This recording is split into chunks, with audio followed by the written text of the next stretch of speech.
Hello दोस्तों, स्वागत है आपका अपने चैनल जी के विद बड़वाल में। दोस्तों, ये क्लास आपकी हिस्ट्री की क्लास है और हमने इसका जो आज का टॉपिक है वो हमारा बौद्ध धर्म। कौन सा? बौद्ध धर्म। इसका पार्ट 1 हमने कल आपको कराया था, जिसके अंदर 40 क्वेश्चन कराए थे। और आज हम कराने वाले हैं पार्ट 2। इसके अंदर भी हम आपको 40 क्वेश्चन कराएंगे। लगभग 80 क्वेश्चन आपके कंप्लीट हो जाएंगे। पार्ट 3 में हम आपको बाकी के बचे क्वेश्चन कराएंगे। तो चलिए हमारे साथ जुड़े रहिएगा।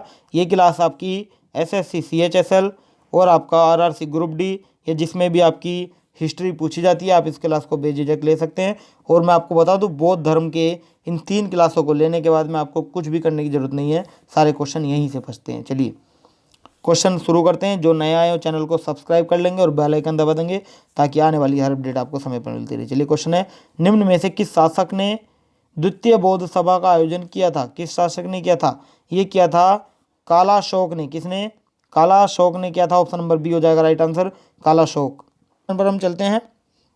अगला क्वेश्चन हमारा है, बुद्ध के जीवन की 4 महत्वपूर्ण घटनाओं और उनसे संबंध 4 स्थानों का नीचे उल्लेख है। यह 2 स्तंभ 1 और 2 में अंकित है। इसका सुमेल आपको करना है। चलिए, जन्म जन्म बताइए, जन्म कहाँ हुआ था? गौतम बुद्ध का जन्म हुआ था कहाँ? गौतम बुद्ध का जन्म हुआ था, ये हुआ था कहाँ? लुम्बिनी में। कहाँ? लुम्बिनी में। इसका हो जाएगा हमारा तीसरा। ज्ञान प्राप्ति कहाँ हुई थी? ज्ञान प्राप्ति हुई थी हमारी कहाँ? बोध गया में। कहाँ? बोध गया में। इसका दूसरा हो जाएगा। प्रथम प्रवचन कहाँ दिया था? प्रथम प्रवचन दिया था सारनाथ के अंदर। इसका पहला निधन हुआ था कहाँ? निधन हुआ था कुशीनगर में हुआ था। कहाँ? कुशीनगर में होता है। इसका चौथा हो जाएगा, क्या हो जाएगा? इसका हो जाएगा हमारा चौथा, क्या हो जाएगा? 3 2 1 4। क्या? 3 2 1 4। ऑप्शन नंबर सी हो जाएगा आपका right answer. Option number C हो जाएगा राइट आंसर। बात की जाए गौतम बुद्ध के जन्म की, तो ये हुआ था कब? 563 ईस्वी पूर्व हुआ था इनका जन्म। 563 ईस्वी पूर्व हुआ था जन्म। अगर बात की जाए इन्हें ज्ञान की प्राप्ति की, तो बोध गया में हुआ था। बोध गया में कहाँ? बोध गया में कब हुआ था? बैसाख पूर्णिमा के दिन। कहाँ? सॉरी, रात को। बैसाख पूर्णिमा की रात को इनको ज्ञान की प्राप्ति हुई थी, आपको बता दूं। चलिए अगले क्वेश्चन पर हम चलते हैं। अगला क्वेश्चन हमारा है, भारतीय कला में बुद्ध के जीवन की किस घटना का चित्रण मृग सहित चक्र द्वारा हुआ है? किसमें? इसका राइट आंसर हो जाएगा हमारा क्या? प्रथम उपदेश। क्या हो जाएगा? प्रथम उपदेश। ऑप्शन नंबर सी हो जाएगा आपका राइट आंसर। प्रथम उपदेश इज द राइट आंसर। चलिए अगले क्वेश्चन पर हम चलते हैं। मिलान आपको करना है। चिन्ह दिए हैं और अर्थ दिए हैं। बताइए, जन्म जन्म का बताइए। जन्म का चिन्ह, जन्म एक चिन्ह है, इसका अर्थ क्या है? देखिए, इसका अर्थ है हमारा क्या? जन्म का हो जाएगा कमल। क्या हो जाएगा? कमल हो जाएगा। और बात की जाए प्रथम प्रवचन, प्रथम प्रवचन हो जाएगा धर्म चक्र परिवर्तन। क्या? धर्म चक्र परिवर्तन। महाबोधि, महाबोधि का हो जाएगा बोधि वृक्ष। बोधि वृक्ष। त्याग घोड़ा। क्या हो जाएगा? घोड़ा। तो क्या हो जाएगा इसका राइट आंसर? इसका राइट आंसर अभी बताते हैं, एक सेकंड दीजिएगा। 1 का 4, और बी का हो जाएगा दूसरा, सी का हो जाएगा पहला, डी का हो जाएगा हमारा क्या? तीसरा। 42 13। क्या? 42 13 ऑप्शन में है भी नहीं। अच्छा, ऑप्शन भी कटे हुए हैं। देखिए, 42 13 आप लिख लीजिएगा। चलिए ऑप्शन नंबर सी ही लिख देते हैं, 42 13। ऑप्शन नंबर सी 42 13 आप ध्यान रखेंगे। चलिए अगले क्वेश्चन पर चलते हैं। अगला क्वेश्चन है, करमापा लामा तिब्बत के बुद्ध संप्रदाय के किस वर्ग का था? करमापा लामा तिब्बत के बुद्ध संप्रदाय के किस वर्ग से था? ये था कंगयुप्पा। क्या? कंगयुप्पा से। ऑप्शन नंबर बी हो जाएगा राइट आंसर, कंगयुप्पा। चलिए अगला क्वेश्चन हमारा है, महात्मा बुद्ध के संबंध में निम्नलिखित कथनों में से कौन सा सही है? ये आपको बताना। देखिए, उनका जन्म कपिल वस्तु में हुआ था। क्या ये बात सही है? बिल्कुल सही है। उनका जन्म कपिल वस्तु के लुम्बिनी में हुआ था। कपिल वस्तु के लुम्बिनी में हुआ था। उन्होंने बोध गया में ज्ञान प्राप्त किया। क्या ये बात सही है? बिल्कुल सही है। उन्होंने बोध गया में अपना ज्ञान प्राप्त किया था। ऑप्शन इसका भी, ये भी सही है। उन्होंने वैदिक धर्म को अस्वीकार किया, ये भी सही है।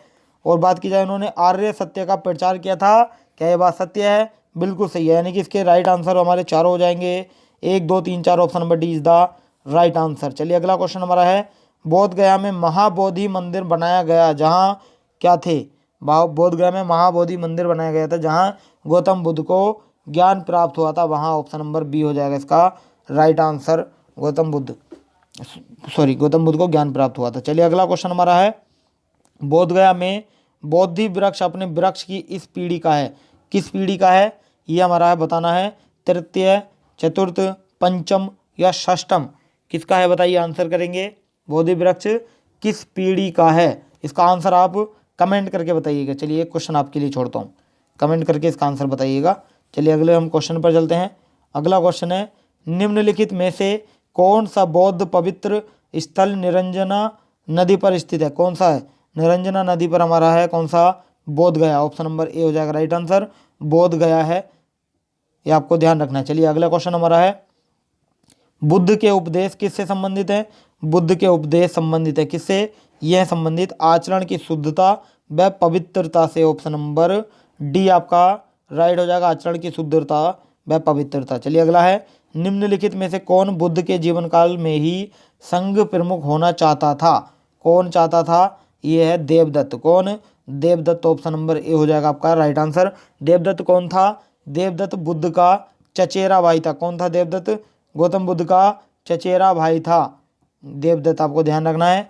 चलिए अगला क्वेश्चन है, अगला हमारा क्वेश्चन है, गौतम बुद्ध ने अपनी मृत्यु के उपरांत बौद्ध संघ के नेतृत्व के लिए किसको इन निम्न में से किसे नामित किया था, किसे नामित किया था, आनंद को किया था, महाकश्यप को किया था, उपाली या उपयुक्त में से कोई नहीं।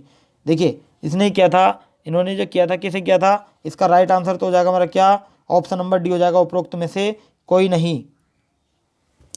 मैं बता दूं इसका ऑप्शन नंबर डी तो होगा, लेकिन एक बात यह है कि गौतम बुद्ध ने अपनी मृत्यु के उपरांत बौद्ध संघ के नेतृत्व के लिए किसी को भी नामित नहीं किया था, कोई नाम ही नहीं था, तो इसलिए ऑप्शन में कुछ भी आए एक ऑप्शन हमेशा आएगा, उपरोक्त में से कोई नहीं, तो आपको राइट वही लगाना है। चलिए अगला हमारा क्वेश्चन है, अष्टांग मार्ग की संकल्पना अंग है किसका, अष्टांग मार्ग की संकल्पना जो अंग है ये धर्म चक्र परिवर्तन सुत्त की विषय वस्तु का अंग है, ऑप्शन नंबर डी हो जाएगा आपका राइट आंसर। चलिए अगले हम क्वेश्चन पर चलते हैं। अगला क्वेश्चन हमारा है, देखिए गौतम बुद्ध के बारे में निम्न में से क्या सत्य है, ये आपको बताना। देखिए वे कर्म में विश्वास रखते थे, बिल्कुल सही हो जाएगा, आत्मा का शरीर में परिवर्तन मानते थे, ये भी राइट हो जाएगा, निर्वाण प्राप्ति में विश्वास रखते थे या करते थे, ये भी आपका राइट हो जाएगा, और ईश्वर की सत्ता में विश्वास रखते थे या करते थे,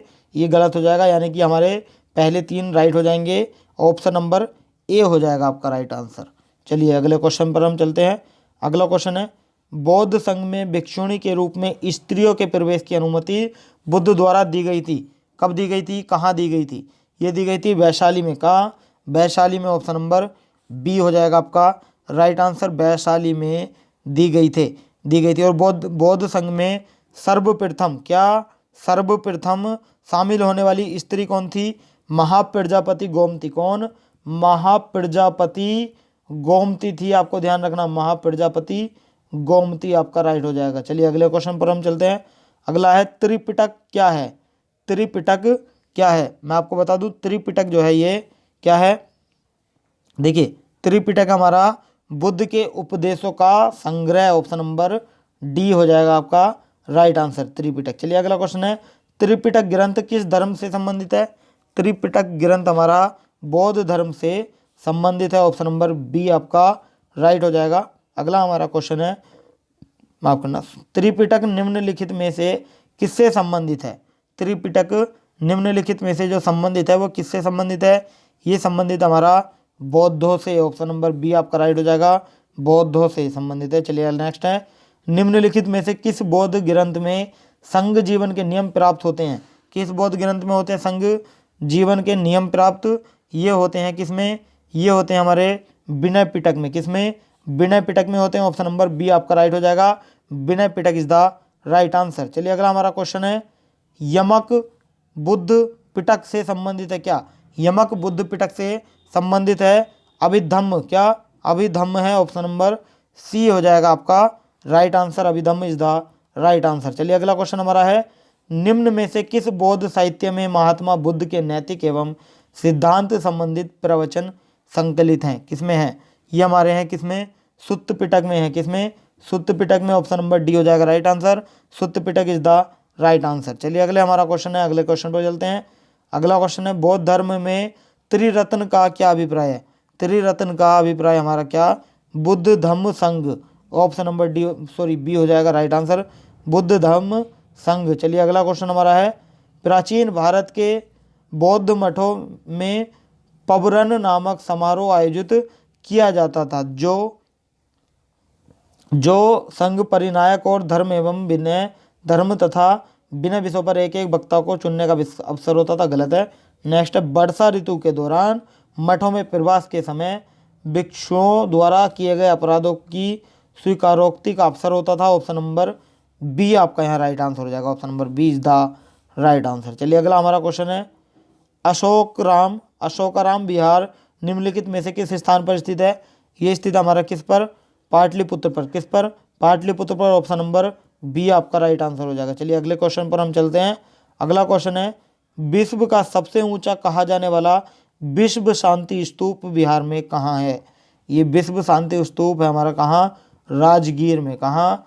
राजगीर में। ऑप्शन नंबर सी हो जाएगा आपका राइट आंसर, राजगीर में स्थित है विश्व का सबसे ऊंचा कहा जाने वाला विश्व शांति स्तूप। इसकी लंबाई की बात की जाए तो यह 400 मीटर ऊंचाई इसकी है, यानी कि लंबाई इसकी 400 मीटर है। चलिए अगले क्वेश्चन पर हम चलते हैं। अगला क्वेश्चन है, बुद्ध की 80 फीट बड़ी प्रतिमा जो बोध गया में है निर्मित की गई है, किसके द्वारा? ये निर्मित हुई थी किसके द्वारा? जापानियों के द्वारा निर्मित की गई थी। ऑप्शन नंबर ए हो जाएगा, जापानियों द्वारा। चलिए अगला क्वेश्चन हमारा है, सर्वप्रथम स्तूप शब्द कहाँ मिलता है?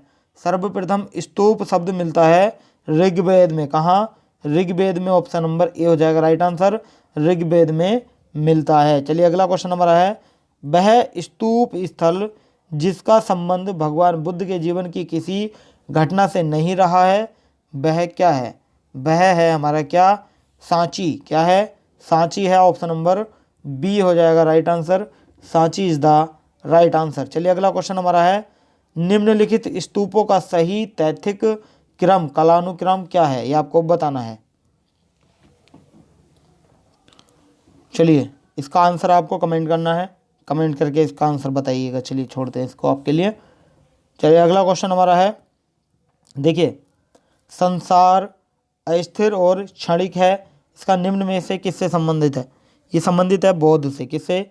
बौद्ध से। ऑप्शन नंबर ए हो जाएगा आपका राइट आंसर, बौद्ध। चलिए अगला क्वेश्चन हमारा है, निम्नलिखित में से किसे एशिया के ज्योतिपुंज के तौर पर जाना जाता है? किसे जाना जाता है एशिया के ज्योतिपुंज के नाम से?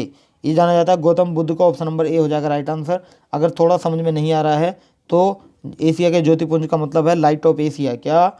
लाइट ऑफ एशिया, ज्योतिपुंज एशिया के ज्योतिपुंज का मतलब है। चलिए अगला क्वेश्चन हमारा है, निम्नांकित में से किसे एशिया का ज्योतिपुंज के नाम से जाना जाता है, यानी कि लाइट ऑफ एशिया के नाम से जाना जाता है? किसे?